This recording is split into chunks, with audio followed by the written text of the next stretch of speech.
I request each one of you to switch off your mic.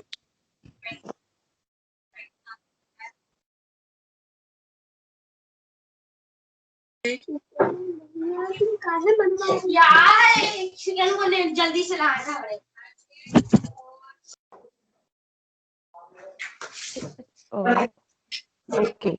So, lovely class. Good morning to each one of you. And I'm putting my screen on sharing. I hope it is visible to you. So, we have a poem called Fairyland, okay, where we talk of the imaginative land which a small little boy in this poem imagines. Now, this fairyland, Pariyon ka desh as we know it, it's its imagination, it's a child's imagination, and in fact, there is no such kind of a land which is present in reality. Yes, yes, Ma'am, can you speak a little louder? sure, I can. Okay, so Fairyland is a lovely poem where the poet's imagination has been vividly seen. Now, this poet the poet is Rabindranath Tagore. Okay, he's the writer, and he talks about the lovely description, the imagination of a child. Before we go on to the poem, we'll just quickly know it about Rabindranath Tagore. He was a poet, he was a songwriter, story writer, dramatist, philosopher, and educator. He started writing in Bengali and began translating his collections of poems which he had earlier written in Bengali. Okay, then Gitanjali is one of his famous works. Then, apart from this, he's a Nobel Prize winner for literature, and for Gitanjali he got. Then he has written thousands of poems, volumes of short stories, etc. So when we talk of him, we know him. He was the one who wrote our national anthem as well. I hope you all know this. So we will be dealing with the poem written by him called Fairyland. I will quickly read. A fairyland is the imaginary home of fairies. It is also used to refer to an imagined ideal place. Mention any five things that you dash dash dash dash. Now, it's a very imaginative poem where a lot of imagination is put to test. There's a small little boy who imagines that he is uh, living in his own part of fairyland. So we'll quickly read up the poem and do the explanation. If people come to know where my king's palace is, it would vanish into the air. The walls are of white silver and the roof of shining gold. So now this little young boy, he says that in his fairyland, in his imaginative land, there is a king's palace there. And he's saying the moment he would share his ideas or he would share this, it would vanish, it would disappear. So he is very secretively holding all the information he has about his fairyland. Then he's talking about the walls and the outer appearance. He's saying that the walls are of white silver and the roof is of shining gold. Now, this gives a vivid picture. Even if we close our eyes, we are able to see how in our imaginations we can build up the king's castle, the palace. So the young boy is saying that the walls are of white color with silver and gold shine all around. The roof is all covered with gold. That means the canopy, the roof of the palace has been made up of gold, which is appearing to be glittering and shining all the time. So now this is just the boy's imagination. In fact, it is not there. It is only his imagination, okay? Now, the queen lives in a palace with 7 courtyards, and she has a kingdom that cost all the wealth of 7 kingdoms. So now, in that same imaginative fairyland, in the same imaginative uh, king's palace, there's a queen also who has her palace, which is also very huge and it has 7 courtyards.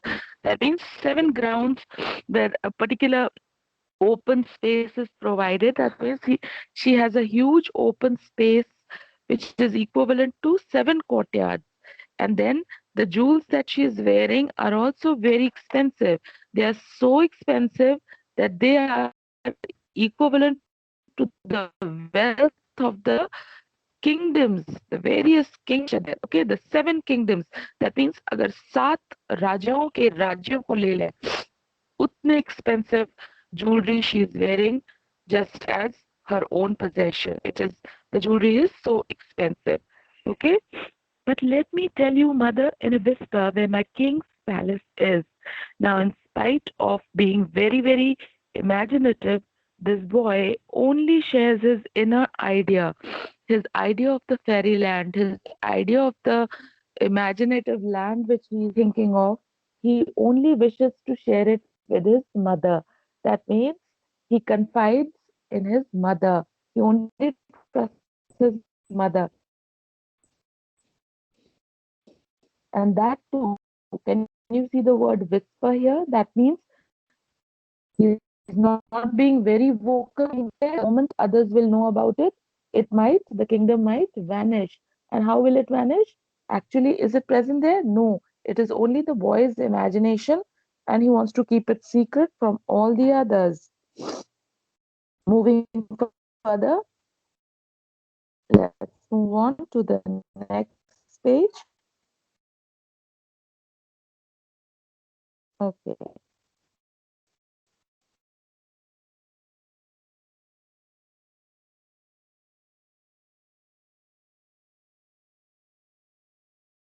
It is at the corner of our terrace. It is in the region of his house where the terrace is छत पर जहाँ पर उसका तुलसी का पौधा रखा है. Okay, there's a tulsi plant in every Hindu house. So in the same way, in this particular house, wherever there was a tulsi plant, next to that corner on the terrace, he imagines that land is there. Okay, his imaginative fairyland is just there. You all must have seen that mostly the afternoons when your elderlies are sleeping, where your mama, papa are taking a quick nap or something, you all still love to play and you just switch over, you rush to the terrace and there you all start playing and you imagine all sorts of hiding places, all sorts of areas. Yeah, the doll house many a times turns out to be your own house, and you imagine how a doll brushes, how she's walking to the school, etc., etc. So, in the same way, this child, he imagines that little corner in the house of the terrace to be his fairyland, and he confides it in his mother. He tells her that the fairyland is next to the tulsi pot where it is in the terrace, in the corner of it. Now, the princess lies sleeping on the faraway shore of the 7 impassable seas. Now, he's saying that the 7 impassable seas, that means the Saat Samundar Par, that Saat water bodies, the 7 water bodies across which is the place where the little princess is sleeping. She's living in a very far away next to the shore of the 7 impassable seas. Impassable means it cannot be passed, it cannot be crossed, those seas cannot be crossed by any common man. And beyond those 7 seas is sleeping this little princess whom again the boy, young boy, imagines. It is not that these creatures are present actually, it is the boy's imagination. There is none in the world who can find her but myself. Now, the little boy says that even if the people try, nobody can reach out to that little princess other than the boy himself. That means no other person can reach out to the characters of the people he imagines in the fairyland. She has bracelets on her arms, and the pearl drops her head down upon the floor. Now he gives a description of how the girl looks, how looks. So the boy is saying that she has a bracelet on her arms, just as you have armlet on the arms. You have bracelets in your wrist. Okay, and pearl drops in her ears. That means she's wearing the earrings made of pearls. But and her hair, they are open and they are sweeping back.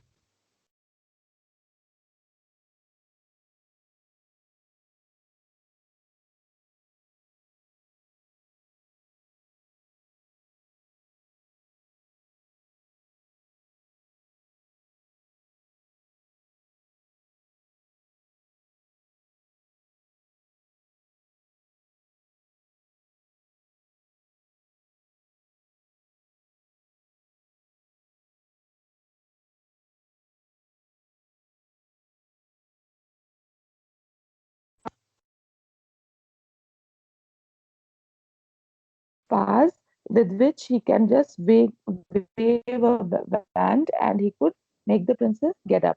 And the jewels, they will fall as soon as she will get up. The lips have, the jewels are falling from the lips. Can you hear me, children? Children, can you hear me?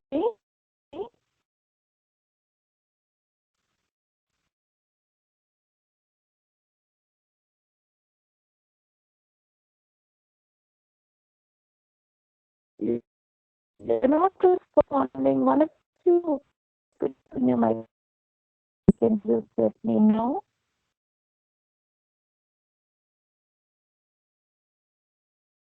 Ma'am, Yes, student. Yes, that I know. I have restarted it. Don't worry about that. Okay. So the boy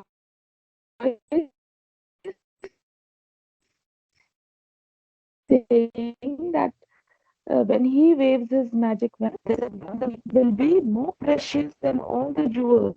That means her smiling lips are compared to the jewels, the lovely jewels. Just as the jewels look very pleasant, so is the princess's smile. Let me, let me whisper in your ear, mother. She is there in the corner of our terrace where the pot of the tulsi plant stands. Now he's saying, dear mom, again he's whispering. He's confiding only in his mother and he's telling her in whispers. That means very softly he's sharing this, that he's saying, that, dear mom, you can only see that little corner in the terrace next to the tulsi plant where all these imaginative fairyland areas are.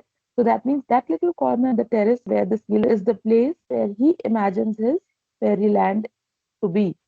Now, when it is time for you to go to the river for your bath, step up to that terrace on the roof. Now, he's telling his mother that supposing whenever you wish to take a bath, you don't have to go to the pond and take it, you don't have to go to the water body, but you can just go to that portion of the terrace where the sea is and you can take a bath there and you can come back as there is a water body, there's a river also. So, his imaginative land next to that corner of the terrace where the tulsi plant is, he imagines the palace, the king's palace, the queen's courtyard and rich kingdom, the princess sleeping away in the far after crossing the seven unpassable seas. And he also tells his mother that she need not go to the river to take a bath, whereas she could just climb up the terrace and go to the roof and take a bath there, as he imagines a river also to be there. I sit in the corner where the shadow of the walls meet together. Now he's saying that I sit in that terrace side where the shadows of the walls, how is the shadow formed? With the sun, with the movement of the sun. So he's saying just as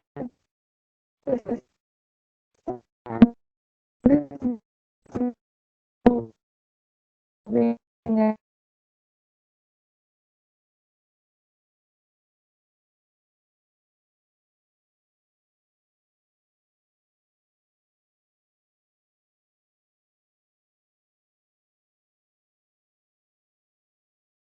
around the city where the water is ocean. So now this little boy says that he does not trust any other human being to share his land with the sea. See, somebody is disturbing me constantly and not letting me finish my story. So I hope I'm clear till here.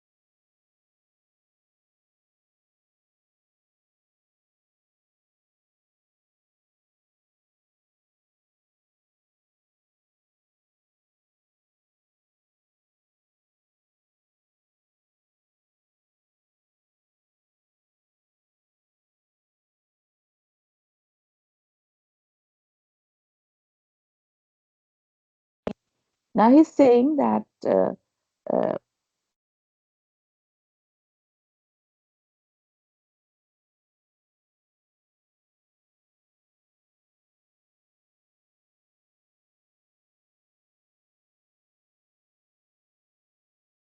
the pussy has its own language, the cat has her own language, which won't be understood by anyone else. So it is only the pussy cat which knows where the barber in the story lives. That means where the imaginative land is, the fairy land is. But let me whisper, mother, in your ear where the barber in the story lives. So he's saying that only the pussy cat knows where the fairyland is, and it is only you, I'm telling you in whisper, where the fairyland is. Now, Baba in the story lives means the place where the actually the fairyland is. He's saying just as it is not known to others, uh, the fairyland, and only the pussycat and the mother knows it. So, in the same way, he's saying that I will only tell it to you where the Baba in the story lives. It is at the corner of the terrace where the pot of the tulsi plant stands. He's saying repeatedly that it is next to that area on the terrace. It is that side of the corner where the tulsi pot is kept. So I hope I'm clear till here. Is the storyline explanation clear to each one of you?